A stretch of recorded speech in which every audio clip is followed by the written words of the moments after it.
1930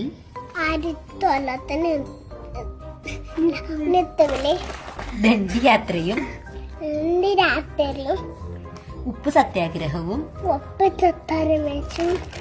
ഗാന്ധിജിയുടെ നേതൃത്വത്തിൽ നടന്നു. 1942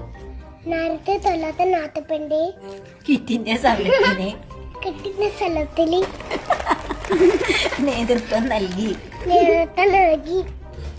ഇദ്ദേഹം സത്യത്തിലും അഹിംസയിലും ഉറച്ചു നിന്നു.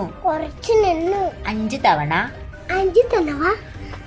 കേരളത്തിൽ വന്നിട്ടുണ്ട്. 1948 ജനുവരി 30 നാഥൂറാം വിനായക് ഗോഡ്സെ എന്ന